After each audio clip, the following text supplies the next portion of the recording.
The clock is ticking toward what could be a big blow for America. That's what it could feel like when the Treasury runs out of its emergency funds to pay for things the country has already agreed to fund, like Medicare and Social Security.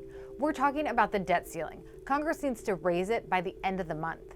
Since August, we've been using our savings to pay our debt, but you can only do that for so long. Straight Arrow News' business correspondent, Simone del Rosario, is here to explain why this isn't just a DC problem and what it might mean for you and your wallet. Simone, the Treasury has said that it has enough money to keep the lights on until sometime in October. Who is going to be impacted first if the country can't pay the bills after that? Annie, there are a lot of people who are going to be your direct hits, if you will. The Treasury Secretary says that 50 million seniors could stop getting their Social Security checks. Federal workers, that includes our troops, they won't be getting paid during that time. Federal contractors also will be missing paychecks. And then think about things like Medicare, child tax credits, even COVID relief. All of this would go out the window if the government defaults on its debt.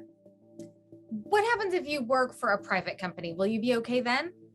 This is really something that's going to affect everyone, not just someone who works for the government.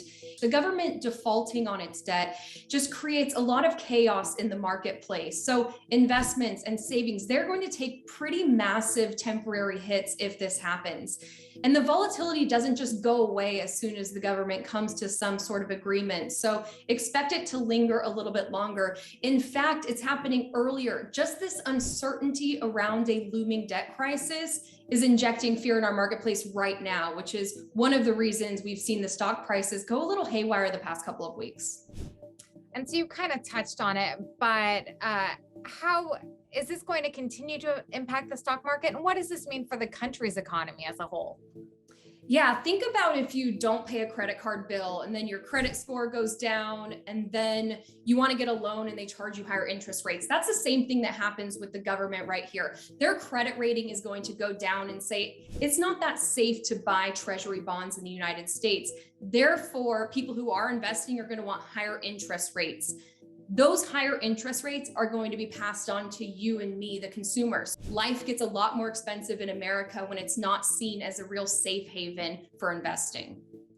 Well, thank you so much for taking the time to break this down for what it means for all of us.